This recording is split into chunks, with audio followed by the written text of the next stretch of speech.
untuk semangat spirit kita dalam konsep kepemimpinan mungkin bukan sebatas konsep kepemimpinan untuk mewakili kelompok, konsep kepemimpinan untuk diri sendiri juga itu penting gitu loh seminimalnya, karena kita membawa diri kita ini ke dalam tahap fase-fase yang akan kita bawa nanti.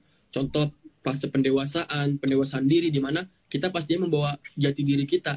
Kalaupun jati diri kita tidak mempunyai 4 konsep tersebut, saya pasti yakin jangan jauh-jauh berbicara membawa kaum yang banyak gitu loh. Membawa diri sendiri aja yang sendiri sebatang kara ini belum bisa kita maksimalkan dan belum bisa kita aktualisasikan secara bersama.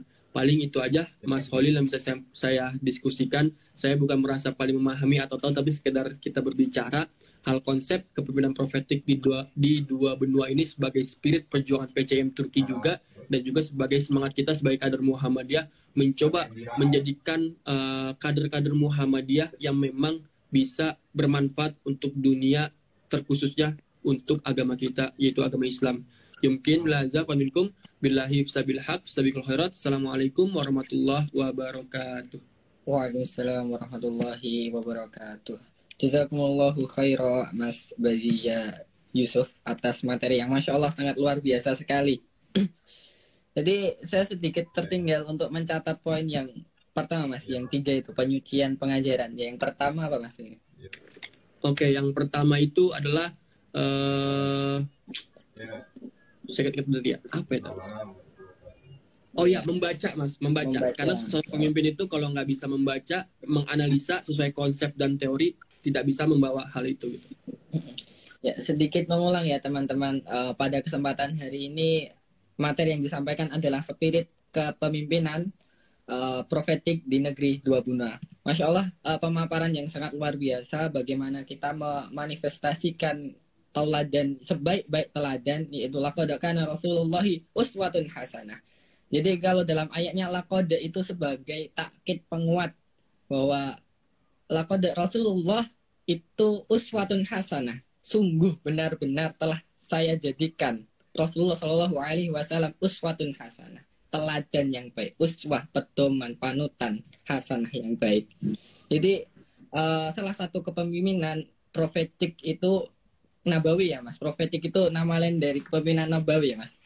Iya. Nah, sebagai contoh sebaik-baiknya adalah Rasulullah Shallallahu Alaihi Wasallam yang mana 4 sifat, yaitu sifat sidik, tablik, amanah, dan fatonah.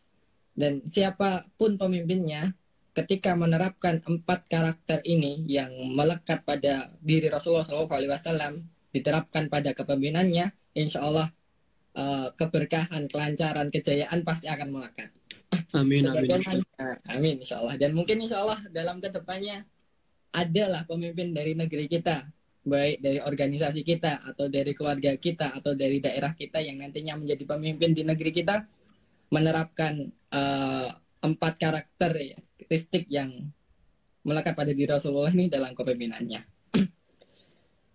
4 catatan ya, 3 catatan ya Mas yang menjadi catatan kami. Mungkin teman-teman bisa mendapatkan rangkumannya adalah yang pertama, membaca. Bagaimana seorang pemimpin harus mampu membaca karakteristik, konteks, paradigma pergerakannya, pergerakan masyarakatnya.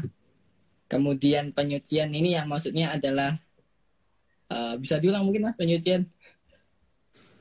Ya, penyucian adalah pemikiran ya, penyucian negatif terhadap hal-hal yang memang menguasai secara epistemologi dan metodologinya tersebut. Nah, 1 pembaca, 2 penyucian, kemudian yang ketiga adalah pengajaran. Bagaimana pemimpin harus mengajarkan paradigma-paradigma yang baik pada masyarakatnya. Dan berbicara kepemimpinan, salah satu tokoh yang luar biasa di Daulah Utsmaniyah yang mungkin kita semuanya tahu adalah Muhammad Al-Fatih, yang mana telah menaklukkan Konstantinopel, membuktikan janji Rasulullah Shallallahu Alaihi Wasallam, la tuftahannal Konstantiniyah wala ni'mal amiru amiruha wala ni'mal jaisyu dzalikal jais. Akan ditaklukkan Konstantinopel dengan sebaik-baik pemimpin dan sebaik-baik pasukan. Jadi mungkin kalau teman-teman nanti mungkin berkesempatan untuk hadir ziarah ke Turki, kita akan melihat bagaimana bentengnya Romawi dulu yang ditembus sangat tinggi ya Mas. Ada 3 lapis parit, kemudian benteng 1, benteng 2. Zaman dulu belum ada pesawat, belum ada bom gitu. Ini bagaimana cara menembusnya? Tapi karena keteguhan kepemimpinan dan semangat juang jihad umat Islam pada saat itu, Allah janjikan kemenangan itu pada pasukan Muhammad Al-Fatih. Di negeri dua benua ini saya kira sangat banyak sejarah tentang kepemimpinan karena dari Daulah Utsmaniyah kemudian revolusi ke Turki modern ya Mas. Iya betul. Nah, jadi sangat cocok sekali ketika kita hadir di sini tidak hanya ziarah wisata saja, tapi ada wisata sejarah, wisata rohani. Kita bisa mendapatkan pelajaran-pelajaran dari bukti-bukti sejarah terdahulu, orang-orang terdahulu. Begitu. Ya mungkin ada tambahan lagi Mas tentang ini, masih ada waktunya 1 jam nih sebenarnya. Kalau aku cukup Mas, nggak usah banyak-banyak. Mungkin nanti bisa diskusikan lebih lanjut ketika memang ada next capture lagi gitu ya, untuk diskusi kita bersama. Intinya aku sepakat ya, kita memang sejatinya mempunyai konsep dasar kepemimpinan profetik ini seminimalnya untuk bisa membawa diri kita gitu loh. Kita amanah terhadap tugas-tugas kita, amanah terhadap tugas kita kuliah ke Turki ya, yaitu belajar, tidak mendustakan kondisi orang tua misalkan atau siapa gitu. Nah, itu kan hal yang paling terkecil gitu loh. Sebenarnya konsep dasar kepemimpinan itu ya ada dalam diri kita terlebih dahulu. Ada diri kita sendiri gitu.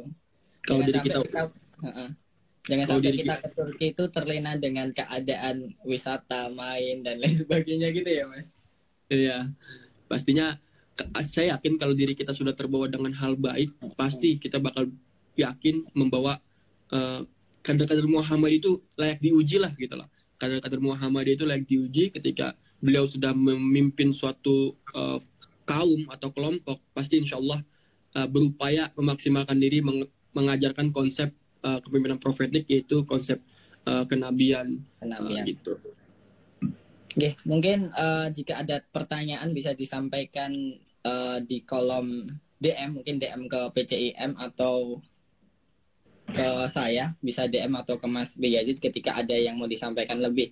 Mungkin bisa kita akhiri ya Mas, karena mungkin sudah selesai. Kita insya Allah bertemu lagi di lain season, lain episode mungkin insya Allah jika Allah menghendaki. Ya, begitu teman-teman pemirsa dari Turki Indonesia, cukup sekian dulu PCIM Talk pada siang hari ini. Mohon maaf bila ada kesalahan dari kami. Usikum wa nafsi bitaqullah nun wal qalami wa ma yasturun. Wassalamualaikum warahmatullahi wabarakatuh.